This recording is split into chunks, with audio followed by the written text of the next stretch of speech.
प्रणाम। अजय भोजपुरी। आज के चर्चा हम हिंदी में करे जा रहल बानी। ऐसे हिंदी में करे जा रहल बानी कि कुछ लोग ऐसन बाटे, वो लोगन के संस्था कहल चाहे वो लोगन के कुछ लोगन के समूह कहल भी गलत कहाई। कुछ लोग बाटे, मुट्ठी भर लोग बा, 2 4 10 20 गो लोग बाटे जे भोजपुरी के मान्यता के विरोध कर रहल बा।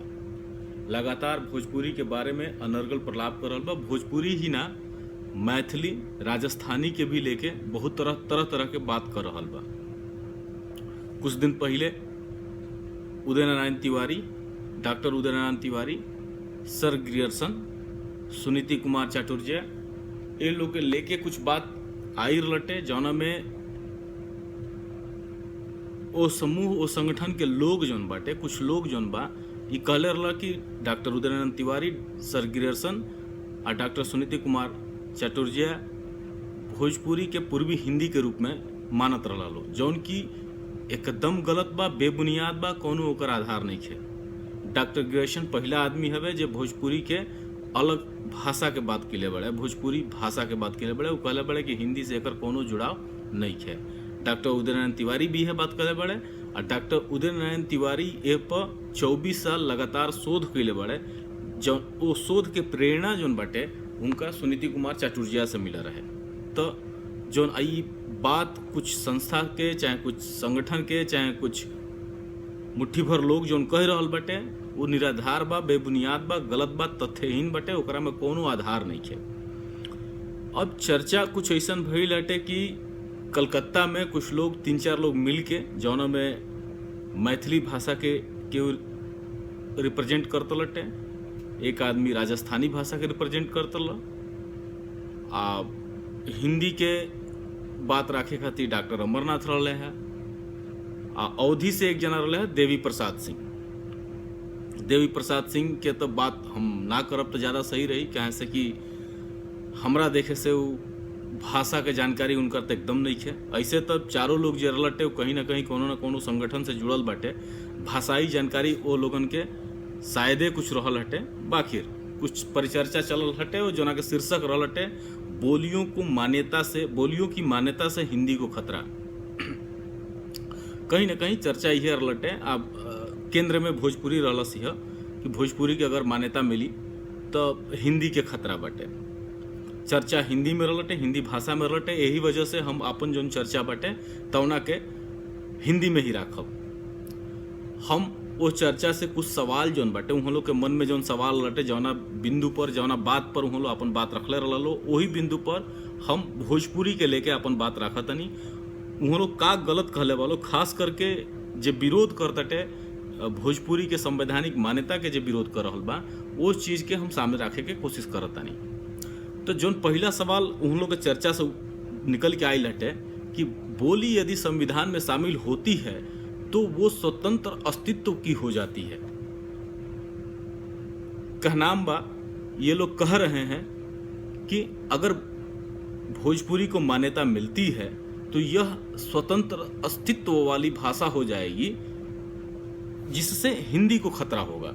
इन लोगों का कहना है कि संवैधानिक मान्यता मिलने से भोजपुरी स्वतंत्र अस्तित्व वाली भाषा हो जाएगी और इससे जो है हिंदी को खतरा है। तो हम बताना चाहते हैं कि संविधान में स्वतंत्र अस्तित्व जैसा कोई शब्द नहीं है। संविधान भाषा को कानूनी मान्यता देता है। संविधान न ही भाषा के लिए कुछ मानकीकरण तय करता है, न ही संविधान किसी भाषा के लिए कुछ प्रयोग करता है, कुछ वैज्ञानिक पद्धति अपनाता है। संविधान एक कानून का दायरा बनाता है। यह भाषा संविधान में अगर शामिल होती है तो कानूनी रूप से इस भाषा का प्रयोग जगह जगह पर किया जा सकता है। संविधान केवल इतनी बात करता है। संविधान यह नहीं कहता है कि यह भाषा इससे अलग हो गई या यह भाषा इससे जुड़ गई। संविधान का इससे कुछ लेना देना नहीं है। संविधान केवल साधारण शब्दों में यही कहता है कि कानूनी रूप से यह भाषा है, इसके अलावा और कुछ नहीं है। इसलिए स्वतंत्र अस्तित्व जैसा शब्द जो है अमरनाथ या ऐसे लोगों के भावुकतापने का या अज्ञानता का बोध कराता है। इन लोगों को पता नहीं है या ये लोग जानबूझकर ऐसे शब्दों का प्रयोग करते हैं जिसका कोई औचित्य नहीं है, जिसका कोई मतलब नहीं है। तो संविधान केवल भाषा को कानूनी दर्जा देता है, इसके अलावा और कुछ नहीं करता है। संविधान न घटाता है न बढ़ाता है। जो भाषा है संविधान में शामिल होगी तो भी भाषा रहेगी, नहीं शामिल होगी तो भी भाषा रहेगी, लेकिन संवैधानिक मान्यता मिलने के बाद उसको कानूनी हक मिल जाता है, एक उसको नाम मिल जाता है। यह एक तरह से बच्चे का आधिकारिक नामकरण संस्कार की तरह है कि एक भाषा संविधान में शामिल हो गई तो उसे भाषा का दर्जा दिया जाएगा। दूसरा एक सवाल जो है, जो बहुत सामान्य सवाल है और अमरनाथ ही नहीं बहुत लोग इस सवाल को पूछते हैं कि भोजपुरी जो है हिंदी की बोली है, राजस्थानी जो है हिंदी की बोली है, मैथिली जो है हिंदी की बोली है। ऐसी बातें अक्सर सुनने को मिलती हैं। हम आपसे बताना चाहते हैं हिंदी शब्द का जन्म कब हुआ। हमें यह जानना जरूरी है कि हिंदी की उत्पत्ति कैसे हुई, हिंदी की उत्पत्ति कब हुई, यह जानना जरूरी है। हिंदी भाषा जो है खड़ी बोली से बनी है, खड़ी बोली जो पश्चिमी उत्तर प्रदेश में बोली जाती है। हिंदी शब्द जो है इंडस रिवर से बना है, जिसको इंदु और हिंदी बना। अमीर खुसरो के समय में यह नाम जो है दिया गया। जब हम अमीर खुसरो के समय से भोजपुरी, मैथिली, राजस्थानी को देखते हैं तो यह पाते हैं कि हजारों साल पहले जब अमीर खुसरो ने हिंदी नाम दिया, उससे हजारों साल पहले से जो है भोजपुरी, मैथिली भाषा प्रयोग में है। इसमें रचनाएं हो रही थी। मैथिली में लिखित रचनाएं भी हुई हैं, भोजपुरी में भी हुई हैं, लेकिन भोजपुरी में ज्यादातर लोक गीतों का निर्माण हुआ है। घर घर में जो गीत गाए जाते थे, जो कर्म प्रधान गीत थे, जो संस्कार प्रधान गीत थे, उन गीतों का निर्माण भोजपुरी में हुआ है। और वो तब हुआ है जब हिंदी शब्द की उत्पत्ति नहीं हुई थी, खड़ी बोली थी। खड़ी बोली जो पश्चिमी उत्तर प्रदेश में चलती है। आज भी भोजपुरी इलाकों में जब कोई हिंदी बोलता है तो यह कहा जाता है, का हो ढेर खड़ी बोली छांटता रह। तो खड़ी बोली से हिंदी का जन्म हुआ है। तो हिंदी का भोजपुरी से, या हिंदी की बोली है भोजपुरी, ऐसा कहना अज्ञानता का बोध कराता है। एक आदमी जिसको भाषा की जानकारी नहीं है, वो अगर ऐसा कहता है तो समझ में आता है। परंतु जो भाषा का जानकार होने का दावा करते हैं, जो अपने आप को बताते हैं कि वो भाषा के पैरोकार और जानकार हैं, वो अगर ऐसी बात करते हैं तो फिर यह पता चलता है कि उनकी जानकारी कितनी है और भाषाई रूप से या हिंदी भाषा के लिए उनकी जानकारी कितनी है। इससे इस चीज का बोध होता है, उनकी अज्ञानता का बोध होता है। तीसरा जो बात बार बार उस चर्चा के दौरान दिया गया कि हिंदी राजभाषा है। भारतीय संविधान में राजभाषा दो है, एक हिंदी है, दूसरी अंग्रेजी है। तो यहां भी जो तथ्य दिए जा रहे हैं वो बेबुनियाद और गलत हैं या आधा है, हाफ कुक्ड जिसको बोला जाता है, कच्चा, अधपका, थोड़ा पका हुआ थोड़ा कच्चा है। अगला सवाल जो है, दुनिया में सबसे ज्यादा बोले जाने वाली भाषा का एक रेफरेंस उस चर्चा में दिया गया। तो अगर देखा जाए तो दुनिया में सबसे ज्यादा बोले जाने वाली भाषा में हिंदी का स्थान बोलने वाली भाषा के रूप में आता है। जो भाषा की चर्चा होती है, दुनिया में कौन सी भाषा ज्यादा बोली जाती है, यह प्राथमिक भाषा हो सकती है या द्वितीय भाषा हो सकती है, या बहुभाषी लोग जो हैं, जो मल्टीलिंगुअल हैं, जो ज्यादा भाषा, एक से दो से ज्यादा, बाइलिंगुअल होता है जिसमें दो भाषा जानते हैं, मातृभाषा जिसको बोला जाता है जो एक भाषा के होते हैं, या ऐसे लोग भी हैं जो कि दो से अधिक भाषा बोलते हैं, बहुभाषिक बोलते हैं। तो जब विश्व में सबसे ज्यादा बोले जाने वाली भाषा की बात होती है तो उस समय जो है एक व्यक्ति, जैसे कि मैं भोजपुरी भाषी हूं लेकिन मैं हिंदी भी बोल सकता हूं, मैं अंग्रेजी भी बोल सकता हूं, तो मेरी काउंटिंग जो है अंग्रेजी के लिए भी हो सकती है, हिंदी के लिए भी हो सकती है, भोजपुरी के लिए भी हो सकती है। तो दुनिया में सबसे ज्यादा बोलने वाली भाषा का जब चुनाव होता है तो हिंदी और उर्दू दोनों को साथ में रख के लिया जाता है। तो यह भी नासमझी है उन लोगों की जो संख्या के रूप में दिखाते हैं, संख्या के तौर पर बात करते हैं। अगला सवाल उन लोगों का जो चर्चा का विषय था, भोजपुरी के लिए हाल में मांग तेजी से चल रहा है। यह एक भ्रम लोगों के बीच में है कि पिछले 6-7 सालों से ही भोजपुरी की संवैधानिक मान्यता की बात चल रही है, जो कि बिल्कुल गलत है। डॉक्टर उदय नारायण तिवारी जिनकी चर्चा मैंने पहले की थी, उन्होंने भोजपुरी भाषा की मान्यता की बात की है। राहुल सांकृत्यायन ने भोजपुरी भाषा की मान्यता की बात की है। राहुल सांकृत्यायन तो यहाँ तक गए थे, उन्होंने यह कहा था कि भोजपुरी भाषा के आधार पर राज्य का निर्माण हो। मैं आज की बात नहीं कर रहा हूँ, आज से 70 साल पहले की बात कर रहा हूँ, जब राहुल सांकृत्यायन बहुत बड़े विद्वान, प्रकांड विद्वान, तकरीबन 30 से ऊपर भाषाओं के विद्वान, उन्होंने यह बात कही थी। तो राहुल सांकृत्यायन ने कहा है, हजारी प्रसाद द्विवेदी जी ने भी कहा है। हजारी प्रसाद द्विवेदी के साथ एक घटना हुई थी, जब भोजपुरी को साहित्य अकादमी में रखने की बात हुई थी। उस समय इनको भोजपुरी भाषा को समर्थन देना चाहिए था, लेकिन चूंकि ये भोजपुरी भाषी थे तो कहीं ना कहीं इस बात को समझते हुए कि अगर उनके ऊपर आरोप लग सकता है, पक्षपात का आरोप लग सकता है, इसलिए इन्होंने भोजपुरी भाषा को साहित्य अकादमी में शामिल करने के लिए वोट नहीं दिया, जिसकी वजह से भोजपुरी भाषा आज तक साहित्य अकादमी में नहीं आ पाई। जबकि अमरनाथ इसी चर्चा में यह कह रहे हैं कि हजारी प्रसाद ने यह कहा था कि मीठी भाषा है, उसको घर में रखो, उसको बाहर मत निकालो। तो कितना गलत आंकड़े पेश किए जा रहे हैं लोगों के द्वारा। ये विद्वान लोग हैं, ये प्रोफेसर लोग हैं, ये इनके नाम के पीछे डॉक्टर शब्द जुड़ा हुआ है, और ये लगातार झूठ पर झूठ बोलते जा रहे हैं। और इनके बारे में, इनके झूठ के बारे में हम लोगों को बताना जरूरी है, क्योंकि ये कितना गलत बता रहे हैं। डॉक्टर हजारी प्रसाद द्विवेदी जी भोजपुरी सम्मेलन की अध्यक्षता कर चुके हैं, और वहां पर उन्होंने खुल के कहा था, भोजपुरी में कहा था कि भोजपुरी को संवैधानिक मान्यता मिलना चाहिए। इसमें भोजपुरी के आदि कवि कबीर हैं, यह हजारी प्रसाद द्विवेदी जी ने ही कहा था। तो अमरनाथ जैसे लोग जो हैं लगातार झूठ पर झूठ बोलते जा रहे हैं। अब भोजपुरी के मांग की बात हो रही है। भोजपुरी की मांग जो है आज से नहीं चल रहा है। उदयनारायण तिवारी जी का मैंने नाम लिया, जो उन्होंने प्रयाग विश्वविद्यालय में यह बात कही थी। हजारी प्रसाद द्विवेदी जी का नाम लिया मैंने, राहुल सांकृत्यायन का नाम लिया। इसके अलावा कुछ और भी लोग हैं जो कि नान भोजपुरिया थे, जैसे भोगेंद्र झा सांसद थे। 1971-72 में भोजपुरी की मान्यता के लिए उन्होंने संसद में आवाज उठाया। 2002 की बात है, पंजाब से कुछ सांसद जो है उन लोगों ने भोजपुरी की मान्यता के लिए आवाज उठाया।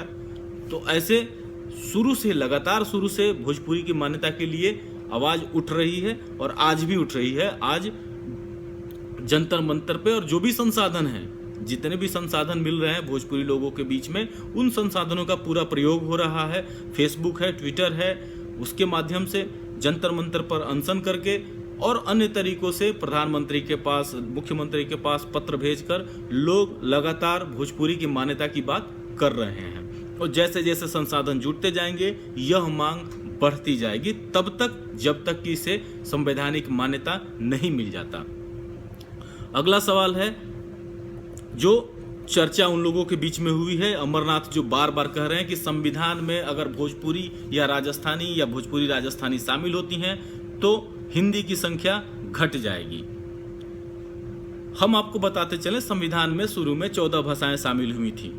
अमरनाथ जी का कहना है कि जो भाषा संविधान में शामिल नहीं है वो हिंदी की बोली है। आप जब चर्चा सुनेंगे कहीं ना कहीं आपको यूट्यूब पे या कहीं ना कहीं मिल जाएगा, उनका चर्चा जो है, उन्होंने कहा है कि जो भाषाएं संविधान में शामिल नहीं है वो हिंदी की बोली हैं। यह एक बहुत बड़ा झूठ है इस प्रोफेसर, इस डॉक्टर की पदवी ग्रहण किए हुए व्यक्ति द्वारा। संविधान में शुरू में 14 भाषाएं थी, उसके बाद आज की तारीख में संविधान में 22 भाषाएं हैं। कोई मुझे यह बताएगा कि आज से जब 14 भाषाएं संविधान में थी, उस समय हिंदी बोलने वालों की संख्या कितनी थी, और आज के समय में, आज के तारीख में हिंदी बोलने वालों की संख्या कितनी है। मैथिली को संवैधानिक मान्यता मिल गया, कोंकणी को संवैधानिक मान्यता मिल गया। कोंकणी के संवैधानिक मान्यता मिलने से मराठी के ऊपर क्या हुआ? मराठी कम हो गई या मराठी की पहचान कम हो गई? कुछ नहीं हुआ। मैथिली को संवैधानिक मान्यता मिलने से हिंदी को क्या हुआ? जो हिंदी आज से 50 साल पहले 10 करोड़ के अंदर थी, वो हिंदी आज के तारीख में 60-70 करोड़ से ऊपर बोली जा रही है। तो आखिर क्या असर पड़ा है? ये जो भ्रम फैलाया जा रहा है वो क्यों फैलाया जा रहा है, किस आधार पर फैलाया जा रहा है? यह बहुत बड़ा झूठ है, और एक दो लोग ही इन झूठों का प्रचार प्रसार कर रहे हैं। तो हम लोगों को सावधान रहने की जरूरत है, क्योंकि इन लोगों का कोई आधार नहीं है, भावुक नहीं है ये लोग दिमाग से एक चाल चल रहे हैं, शकुनी की तरह चाल चल रहे हैं। ये लोग भाषाओं के आधार पर आपस में फूट पैदा कर रहे हैं। ये बात करते हैं घर बांटने की। इन लोगों के चर्चा में एक बात यह भी चर्चा आई कि घर बट जाएगा, भोजपुरी को मान्यता मिलेगी तो घर बट जाएगा। जब भारत आजाद हुआ, संविधान जब एक्शन में आया, संविधान जब लागू हुआ, उस समय 14 भाषाएं बनी, भारत घर नहीं टूटा। 22 भाषाएं बन गई, घर नहीं टूटा। भोजपुरी राजस्थानी की मान्यता मिल जाने से घर टूट जाएगा, ऐसा अमरनाथ कहते हैं। देखिए ये कितने बड़े जानकार और विद्वान हैं। कबीर दास कहते हैं कि भाषा बहती नीर, भाषाएं मिलती रहती हैं एक दूसरे से, शब्दों का आदान प्रदान होता है, व्याकरण तक एक दूसरे से लेती हैं भाषाएं। संविधान कानूनी मान्यता देता है भाषाओं को। संविधान दीवार नहीं खड़ा करता है दो भाषाओं के बीच में। अगर कोई ऐसा उदाहरण दे दे कि संवैधानिक मान्यता मिलने के बाद में भाषाओं का आना जाना नहीं रहा है, तो मैं मान सकता हूं कि भाषाओं के बीच में दीवार खड़ा होता है। लेकिन ऐसा कोई तथ्य, ऐसा कोई साक्ष्य हमारे सामने नहीं है। आज भी मैथिली को संवैधानिक मान्यता मिली है और वहाँ पर हिंदी एकदम धड़ल्ले से चल रही है, अंग्रेजी एकदम धड़ल्ले से चल रही है। कोंकणी को मान्यता मिला है, वहाँ पे मराठी धड़ल्ले से चल रही है। तो यह दीवार खड़ा करने वाली कोई बात नहीं है। संवैधानिक मान्यता दीवार नहीं खड़ा करता है। आप संविधान का अपमान मत कीजिए अमरनाथ जी। संविधान जो है पहचान देता है, दीवार नहीं खड़ा करता है। आप जैसे विद्वान अगर ऐसी बातें करेंगे तो यह शक होगा कि आपकी शिक्षा कहाँ से हुई है, कौन सा अध्यापक ने आपको पढ़ाया लिखाया है। चर्चा आगे है। अंग्रेजी का आतंक, अंग्रेजी के वर्चस्व से लड़ना है। ये बताइए, विद्वान है, इनकी नजर में एक भाषा जो है आतंकवादी है, वो आतंक फैला रही है, ये ऐसी बात कर रहे हैं। सोचिए कितनी बुरी बात है। एक विद्वान जो है, एक अध्यापक जो है, एक प्रोफेसर ऐसी बात करता है, अंग्रेजी का आतंक है, अंग्रेजी के वर्चस्व से लड़ना है। भोजपुरी के लिए तो कभी फारसी से लड़ना है, कभी उर्दू से लड़ना है, कभी अंग्रेजी से लड़ना है। लड़ना ही है भोजपुरी को। और भोजपुरी की पहचान कहाँ है, यह अमरनाथ जी जवाब नहीं दे सकते हैं। और जवाब देंगे तो वो कुतर्क होगा, क्योंकि भाषाएं आतंकवादी नहीं होती हैं, भाषाएं आतंक नहीं फैलाती हैं। आतंक उस भाषा को बोलने वाले लोग फैलाते हैं। अमरनाथ जैसे लोग आतंक फैलाते हैं। अमरनाथ जैसे लोग घर में टूट और घर फोड़ते हैं भाषा के नाम पर। और ऐसे लोग जो हैं भाषाई आतंकवादी कहे जाने चाहिए। चर्चा में अगला था विकिपीडिया। उन अमरनाथ के हिसाब से ज्ञान का सबसे बड़ा स्रोत आज की तारीख में जो है विकिपीडिया है। बताइए, एक अध्यापक जो है विकिपीडिया जो एडिटेबल है, आप भी हम भी कोई भी एडिट कर सकता है, उसको ये ज्ञान का स्रोत बोलते हैं। सूचना मिल जाती है वहां से, लेकिन ज्ञान के लिए सूचना जो है विकिपीडिया से नहीं लेना चाहिए, लेकिन वो ले रहे हैं। तो हम भी उनको विकिपीडिया से ही जवाब देना चाह रहे हैं। उन्होंने कहा है कि विकिपीडिया ज्ञान का बहुत बड़ा स्रोत है और हिंदी को वहां पे चौथा स्थान दिया गया है। अब देखिए अमरनाथ की अजीब लीला।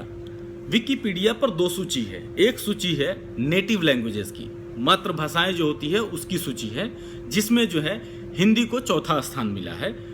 उसमें मगही भी है, भोजपुरी भी है, मैथिली भी है, बंगाली, मतलब सभी भाषाएं हैं। अर्थात जो भी मातृभाषाएं, 100 मातृभाषाओं को उस सूची में दिया गया है, विश्व की टॉप 100 मातृभाषाएं जो हैं उसमें दिया गया है, हिंदी को चौथा स्थान दिया गया है। हम हिंदी के चौथे स्थान पर कोई कमेंट नहीं करना चाह रहे हैं, क्योंकि चर्चा दूसरी तरफ चले जाएगी। लेकिन अमरनाथ को इस बात का टेंशन है कि इसमें 100 में हिंदी भी है, मगही भी है, भोजपुरी भी है, मैथिली भी है। उनको अब कौन समझाए कि ये नेटिव लैंग्वेजेस की सूची है। विकिपीडिया में दो सूची है, एक बोलने वाली भाषा है, सबसे ज्यादा बोलने वाली भाषाओं की सूची है, उसमें 26 भाषाओं को दिया गया है, जिसमें जो है हिंदी दूसरे नंबर पे, दूसरे या तीसरे नंबर पे है। तो दो सूचियां हैं। अमरनाथ जी कृपया देखिए सूचियों को, ठीक से देखिए, उनको समझिए। नेटिव लैंग्वेज और स्पोकन लैंग्वेजेस में बहुत अंतर है। एक मैथिली भाषी जो है हिंदी बोल सकता है, तो हिंदी बोलने वाले में उसको काउंट किया जाएगा, उसको गिना जाएगा। एक भोजपुरी भाषी हिंदी बोल सकता है, एक राजस्थानी भाषी हिंदी बोल सकता है, और उनको जो है हिंदी बोलने वाले में काउंट किया जाएगा। तो विकिपीडिया पर दो तरह की सूची है। एक सूची जो है नेटिव लैंग्वेजेस की है, जिसमें हिंदी को चौथा स्थान है। दूसरी एक सूची है जिसमें सबसे ज्यादा बोलने वाली भाषाओं की है, उसमें जो है हिंदी नहीं लिखा गया है, उसमें हिंदुस्तानी लिखा गया है। असल में क्या है कि विदेश के भाषा वैज्ञानिक हैं वो हिंदी और उर्दू को एक साथ देखते हैं। वो लोग हिंदुस्तानी, कई बार हिंदुस्तानी कहते हैं, और इसी आधार पर उन्होंने दूसरी सूची में हिंदी को तीसरा स्थान दिया हुआ है। एक सूची जो कि मातृभाषाओं की सूची है उसमें हिंदी को चौथा स्थान मिला हुआ है, और एक सूची जो सबसे ज़्यादा बोलने वाली भाषाओं की है उसमें हिंदुस्तानी, जो कि हिंदी और उर्दू मिलाकर है, उसे जो है तीसरा स्थान प्राप्त है। तो जानकारी को सही से जुटाना चाहिए। यह संदेश मैं अमरनाथ जैसे लोगों के लिए दे रहा हूं जो सही जानकारी नहीं जुटा रहे हैं। उनका उद्देश्य केवल यह है घर फोड़ा जाए, भाषा के बीच में लड़ाई किया जाए। अगला जो प्रश्न है, अगला जो बतकही का जो मुद्दा था, हिंदी को कमजोर करने का प्रयास किया जा रहा है। मैं बताना चाहूंगा, हिंदी कमजोर बनाने से बनेगी। हिंदी कमजोर नहीं है, भाषा कोई कमजोर नहीं होती है। भाषी जो होते हैं, उस भाषा को बोलने वाले, उस भाषा में लिखने वाले, वो उसे मजबूत और कमजोर बनाते हैं। अंग्रेजी जो है आज की तारीख में ताकतवर है, तो यह इसलिए नहीं कि अंग्रेजी भाषा का यह गुण है कि इसलिए वो ताकतवर हो गई है, ऐसा नहीं है। अंग्रेजी को बोलने वाले लोगों ने उसको इतना खाद पानी दिया है कि वो आज ऐसी बनी हुई है। मैंड्रीन, जो चीनी लैंग्वेज जिसको बोलते हैं, चीन की एक भाषा है जो कि विश्व की दूसरी, या बोलने में कह सकते हैं कि पहली भाषा के रूप में जाना जाता है। उस भाषा में भी यही बात है। उसके लोग जो है उस भाषा को ऐसा बना के रखे हैं। यह उस भाषा की खासियत नहीं होती है। भाषा में कुछ चीजें होती है, उसका ग्रामर होता है, उसका शब्दकोश होता है, बाकी उस भाषा को कैसे प्रयोग किया जाए और उसमें नए नए कैसे इजाद किए जाए, ये उस भाषा वाले लोग करते हैं। तो यह कहना कि हिंदी को कमजोर किया जाएगा भोजपुरी की मान्यता से या राजस्थानी की मान्यता से, बिल्कुल बेकार है। इसका कोई औचित्य नहीं है। मैं बताना चाहता हूँ, हिंदी के बहुत बड़े विद्वान हैं, कलकत्ता में ही रहते हैं, कृष्ण बिहारी मिश्र जी। उन्होंने कहा था, उनका एक कोट है, मैं जो बोलना चाहता हूँ, यदि भोजपुरी मैथिली के संविधान में होने से हिंदी कमजोर होती है, हिंदी पर खतरा पैदा होता है, तो ऐसे हिंदी को मर जाना चाहिए। कृष्ण बिहारी जी का यह कहना इसलिए सही है क्योंकि वो जानते हैं कि हिंदी इतनी मजबूत और ताकतवर भाषा है जिसको कोई भी भाषा, भारत में बोले जाने वाली हर भाषा को मान्यता मिल जाए तो भी हिंदी का परचम, हिंदी वैसी की वैसी रहेगी, क्योंकि हिंदी कमजोर भाषा नहीं है। हिंदी एक मजबूत, और हिंदी भाषी जो हैं, हिंदी साहित्य में जो योगदान दिया जा चुका है वो बहुत बेहतरीन और उम्दा किस्म का है। तो इस तरह से अमरनाथी टाइप लोग जो हैं, जो गलत प्रचार कर रहे हैं, वो बहुत ही बेकार और बेबुनियाद है। उसका कोई आधार नहीं है, झूठ का बहुत बड़ा पुलंदा है। राजभाषा का पद छिन जाएगा। एक चर्चा में उन्होंने ये कहा कि राजभाषा केवल इसलिए हिंदी बनी क्योंकि इसकी संख्या ज्यादा थी। यह बहुत गलत सोच है। हिंदी संपर्क भाषा के रूप में बहुत बड़े क्षेत्र को पकड़ चुकी थी। अंग्रेजी और हिंदी को राजभाषा इसीलिए बनाया गया क्योंकि भारत के अधिकतर हिस्से जो हैं इन भाषाओं से जुड़े हुए थे। अंग्रेजी बहुत जगह चल रही थी, हिंदी भी कई राज्यों में चल रही थी। हिंदी संपर्क भाषा के रूप में बंगाल से लेकर दिल्ली, पंजाब तक, हरियाणा पकड़े हुए जम्मू कश्मीर तक चल रही थी। इस वजह से हिंदी को जो है ज्यादा लोगों ने हिंदी को अपनाया हुआ था, इसलिए हिंदी को राजभाषा के रूप में रखा गया। दक्षिण भारत के लोग जो हिंदी से ज्यादा परिचित नहीं थे, इसलिए अंग्रेजी को रखा गया। तो हिंदी और अंग्रेजी को राजभाषा बनाने के पीछे जो है मोटा मोटी उद्देश्य यही था। यह नहीं था कि हिंदी में इतने करोड़ हैं और अंग्रेजी में इतने करोड़ हैं इसलिए इनको राजभाषा बना दिया जाए। तो यह एक बहुत बड़ा झूठ जो है अमरनाथी टाइप लोगों का है। हिंदी को राजभाषा उसके बोलने की संख्या नहीं, उसके संपर्क भाषा के गुण के वजह से दिया गया था। उसके लिए लोग नहीं गिने गए थे। अंग्रेजी गिन के राजभाषा में नहीं आई है। अतः यह एक महाझूठ और कपोल कल्पित और अज्ञानता को दिखाता है। हिंदी जो है अपने संपर्क भाषा के गुण के ऊपर संविधान के राजभाषा के रूप में आई है। चर्चा के दौरान अमरनाथ जी चूंकि रहते कलकत्ता में हैं, तो उन्होंने बंगला भाषा के साहित्य को उच्च कोटि का साहित्य बताया है। देखिए, एक बंदा जो है हिंदी की वकालत करता है, लेकिन उसे भी यह लगता है कि हिंदी में साहित्य बंगला और तमिल जैसा बढ़िया साहित्य नहीं है। यह वो बंदा कह रहा है जो अपने आप को हिंदी का बहुत बड़ा पैरोकार कहता है। तो कहीं ना कहीं उसे हिंदी को लेकर शंका है। उसके मन में यह बात बैठी है कि हिंदी भाषा जो है सही नहीं है या उतनी मजबूत नहीं है, इसलिए वह संख्या के भरोसे जीना चाहता है। भाषा संख्या के भरोसे नहीं चलती है। भाषा अपने साहित्य, अपने संगीत, अपने गीत, अपनी रचनाओं के ऊपर चलती हैं। यह बात उस आदमी को कोई समझा दे तो ज़्यादा अच्छा है। वह अपने आप को प्रोफेसर और अपने आप को अध्यापक बोलता है, और वह आदमी संख्या के बल पर भाषा को मजबूत बनाना चाहता है, जबकि उसको मालूम है कि वहीं पर बंगला या तमिल जो है, जो कि हिंदी से कम संख्या में है, फिर भी वो ये भाषाएं जो हैं बहुत ज़्यादा इनमें जो है साहित्य रचना और साहित्य की जो खासियत है, जो साहित्य का जो ऊंचाई है, साहित्य की ऊंचाई है, वो बहुत बेहतरीन है। तो ऐसा क्यों है? इन चीज़ों को ध्यान देना चाहिए। साहित्य कैसे बेहतर हो सके, उसमें संगीत, उसमें संवाद कैसे बेहतर हो सके, इन चीज़ों को देखना चाहिए उसे। संख्या नहीं, संख्या जो है गुणवत्ता को नहीं बताती है। यह बात उस अध्यापक को मालूम होना चाहिए जो विश्वविद्यालय में पढ़ा रहा है। अमरनाथी लोग जो हैं संख्या गिन रहे हैं। जलते कोयले का ढेर है हिंदी, यह एक तर्क जो है, उपमा कैसे दिए हैं ये अमरनाथ ने उन्होंने बताया। जलते कोयले का ढेर है हिंदी, अगर इसमें से भोजपुरी और राजस्थानी मैथिली को निकाल दिया जाए तो यह आग बुझ जाएगी। भाषा एक आग नहीं होती है अमरनाथ जी। भाषा जो है संवाद का माध्यम है। विचार, सोच को सामने रखने के लिए, या लिखित स्तर पर या मौखिक स्तर पर, इसके लिए भाषा चाहिए। भाषा को आग मत बनाइए, अपनी सोच को जरा सही कीजिए।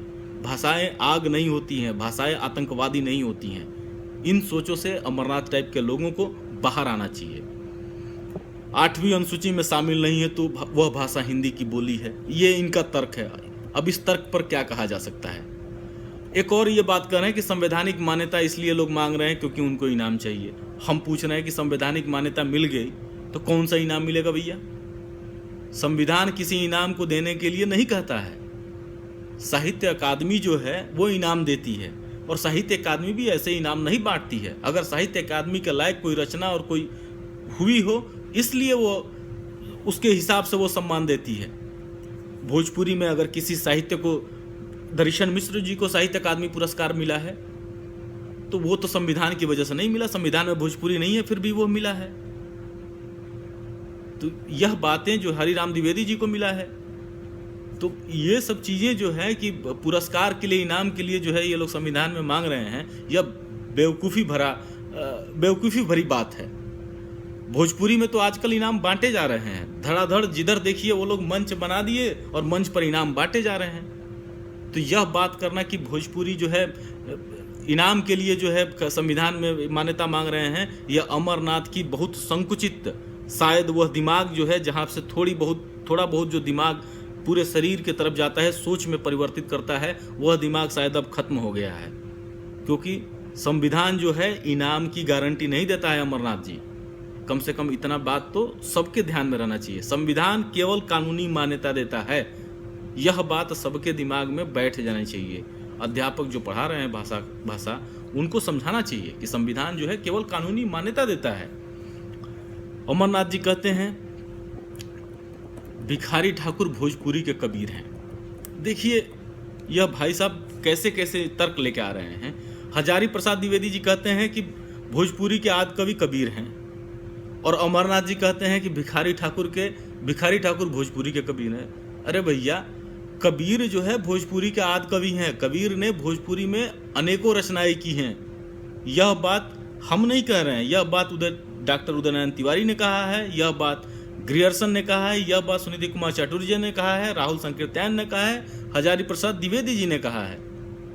भाषा के कई जानकारों ने, जिन्होंने भी कबीर को पढ़ा है, रामचंद्र शुक्ल जी ने भी कहा है। तो जिन्होंने भी कबीर को पढ़ा है उन्होंने यह माना है कि कबीर की भाषा जो है, कबीर की मातृभाषा जो है भोजपुरी थी, और भोजपुरी में उन्होंने अनेकों रचनाएं की हैं।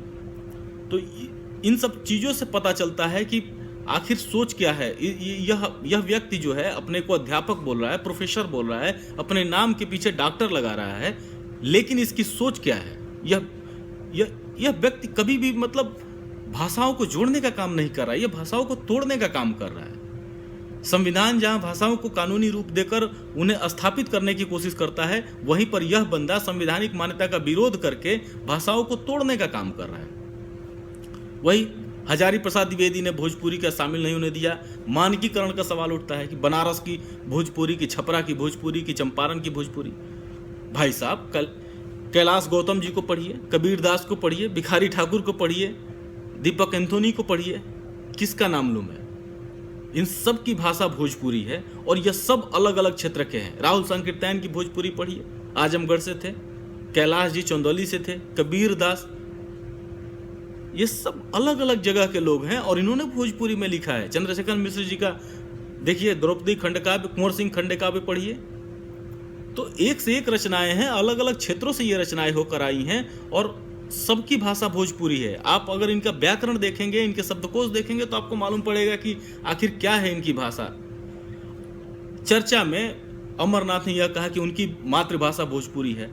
अब सवाल यह उठता है कि मातृभाषा जब आप कह रहे हैं कि भोजपुरी है, तो पूरे विश्व के भाषा विज्ञान और भाषा वैज्ञानिकों को, भाषा विद्वानों का उठा लीजिए और उनकी राय में मातृभाषा कितनी जरूरी है और क्या है मातृभाषा, क्या होती है, यह पढ़ने की कोशिश कीजिए। जब आप यह मान रहे हैं कि भोजपुरी आपकी मातृभाषा है, तो बाकी के सारे आपके तर्क जो हैं बेकार हैं, उनका कोई आधार नहीं है।